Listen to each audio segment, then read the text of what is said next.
જય શ્રી કૃષ્ણ બાળકો, કેમ છો બધા? મજામાં તો છો ને? તો ચાલો આજે આપણે નવી વાર્તા સાંભળીએ. વાર્તાનું નામ છે બુલબુલ અને ખિસકોલી. એક જંગલની અંદર વડના ઝાડ પર એક મોટી જાડી ડાળી હતી. એની બખોલમાં ચમુ નામની ખિસકોલી રહેતી હતી અને એ જ ડાળી ઉપર બુલબુલભાઈનો સુંદર મજાનો માળો હતો. ચમુ અને બકોર બંને ખાસ મિત્રો હતા. બુલબુલભાઈનું નામ હતું બકોર. ચમુને 3 બચ્ચા હતા. એમાંનું એક બચ્ચું ખૂબ તોફાની હતું. ખૂબ જ નાના નાના બચ્ચા અને ચમુ બુલબુલ રોજ ડાળી પર બેસી અને વાતો કરે. પણ પેલું તોફાની બચ્ચું ઝાડની ઉપર નીચે દોડા દોડ કરવામાં જ મસ્ત રહેતું. એક દિવસ સાંજે ચમુ અને બકોર બેઠા બેઠા વાતો કરતા હતા. ત્યારે ચમુએ બકોરને કહ્યું કે આ મારું નાનકડું ખૂબ તોફાની છે, ક્યારેય મારી વાત સાંભળતું જ નથી. બાકીના ખૂબ ડાયા બચ્ચા છે, પેલા તોફાનીને મારે કેમ સમજાવવું? બકોર બુલબુલે કહ્યું, હમણાં તો એને અહીં બોલાવી લાવ, મારે એમને એક વાર્તા કહેવી છે. ચમુબેન તો દોડતી પેલા તોફાની બચ્ચાને બોલાવી લાવી. આમે વાર્તા સાંભળવી કોને ગમે? વાર્તા સાંભળવી બધાને ગમે. ચમુ, બકોર અને પેલું તોફાની બચ્ચું બેઠા. બુલબુલભાઈએ વાર્તા શરૂ કરી કે આ જંગલમાં ઘણી દૂર એક મોટું તળાવ હતું. તેના કિનારે ઘણા બધા હાથીઓના પરિવારો રહેતા હતા. એમાંના એક હાથીના પરિવારમાં 2 બચ્ચાઓ હતા. એમાંનું એક બચ્ચું ખૂબ જ તોફાની હતું. તેની માતા કે પિતાની કોઈ પણ વાત ન માનતું. અને પેલું તોફાની બચ્ચું એ કીટશે બુલબુલભાઈને જોઈ અને ખૂબ મસ્ત મજાથી વાર્તા સાંભળી રહ્યું હતું. બુલબુલભાઈએ તો વાર્તા આગળ ચલાવી. હાથીઓનું આ ટોળું દરરોજ તળાવમાં સાંજે નાહવા જતું. તે સમયે નાના બચ્ચાને ઊંડા પાણીમાં ન જવા માટે કહેવામાં આવતું. એટલે બધા નાના બચ્ચા તળાવના છીછરા પાણીમાં નાહતા. પણ પેલા ભાઈ તોફાની બચ્ચા હતા ને, એના મગજમાં એક સવાલ ઊભો થયો. અમને કેમ ઊંડા પાણીમાં નાહવા નથી દેતા? દરરોજના ક્રમ પ્રમાણે હાથીઓનું ટોળું નાહવા નીકળી પડતું. પણ પેલા તોફાની બચ્ચાને ઊંડા પાણીમાં નાહવા જવાની ઈચ્છા ખૂબ મનમાં થતી હતી. પણ કોઈ એને ઊંડા પાણીમાં નાહવા માટે હા નહોતા પાડતા. મનમાં એ ખૂબ ગુસ્સે થઈ જતું. પણ કરે શું? એક દિવસ એણે મનમાં નક્કી કર્યું કે આજે કોઈ પણ ભોગે હું ઊંડા પાણીમાં નાહવાનો આનંદ મેળવીને જ રહીશ. એને મનમાં નક્કી કરી સાંજે બધા નાહવા જઈને એ પહેલાં કોઈને પણ કહ્યા વગર એ નીકળી પડ્યું. સીધું પહોંચી ગયું તળાવના કિનારે. આજે તો એની ખુશીનો પાર ન હતો. તળાવમાં ધીમે ધીમે તે ઊંડા પાણી તરફ જતું રહ્યું. એવામાં તળાવની અંદર એક ભૂખ્યો મગર શિકારની શોધમાં ત્યાં આવી ચડ્યો. એણે હાથીના નાના બચ્ચાને જોયું અને ચોર પગે ધીમે ધીમે મગરભાઈ સરકતા હાથીના બચ્ચા સુધી આવી ગયા.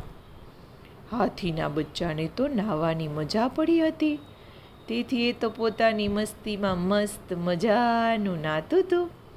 આજુબાજુ શું બને છે, કોણ આવે છે, એનો તો એને કોઈ જ ખ્યાલ ન હતો. પેલો મગર બરાબર લાગ જોઈ અને એના પગે વળગી પડ્યો અને હાથીના બચ્ચાનો પગ પોતાના મજબૂત જડબામાં લઈ લીધો. પછી તો તે ઊંડા પાણી તરફ એને ખેંચવા લાગ્યો. બિચારું પેલું તોફાની બચ્ચું પરસેવે રેબઝેબ થઈ ગયું. બચવા માટે એણે પોતાની સંપૂર્ણ તાકાત વાપરી.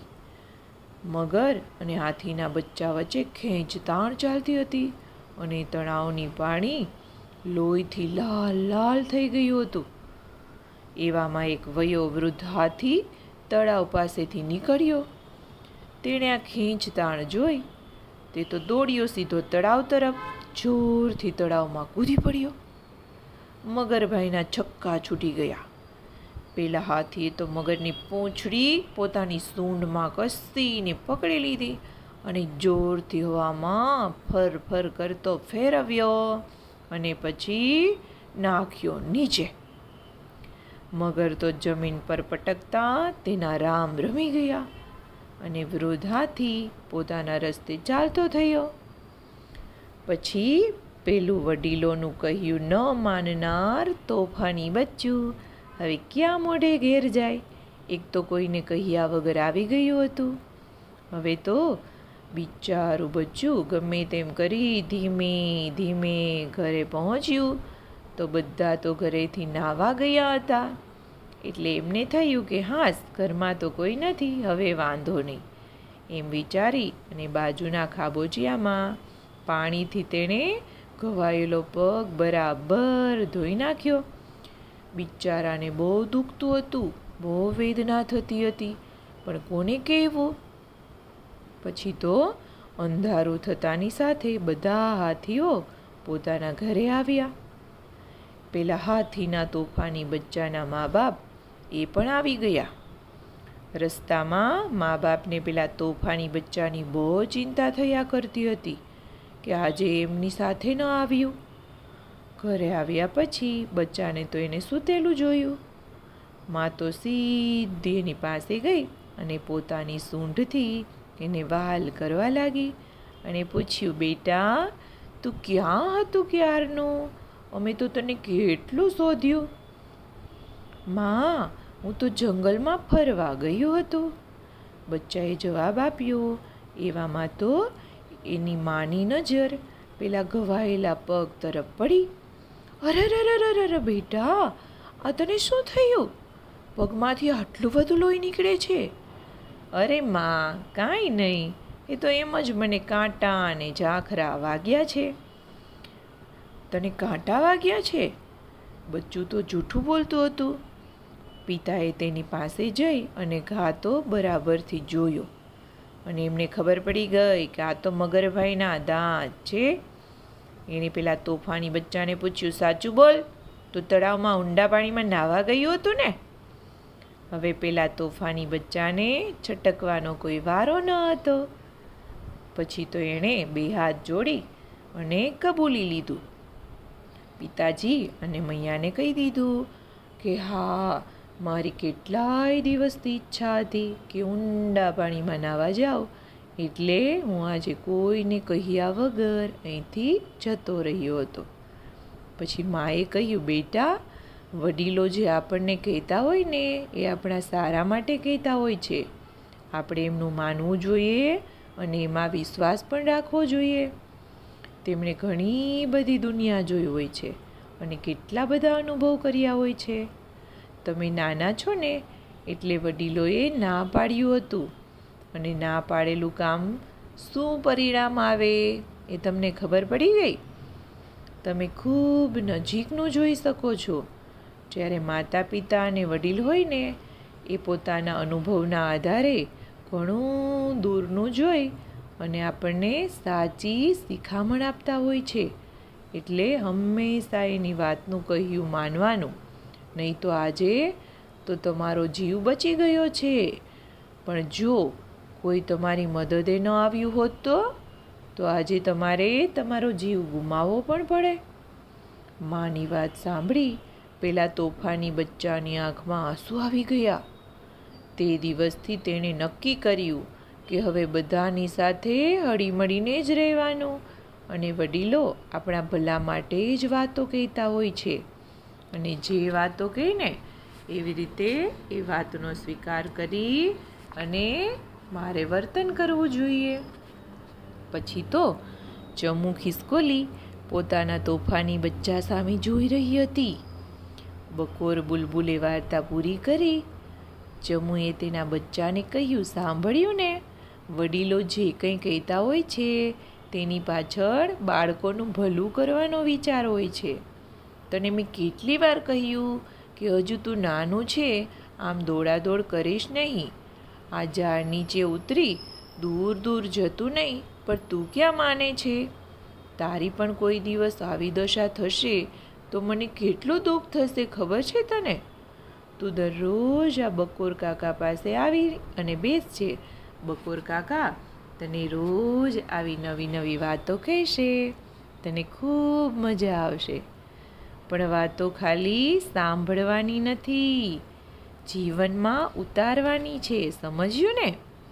માની વાત સાંભળી પછી બચ્ચું તો હા હા હા ડોક હલાવવા લાગ્યું.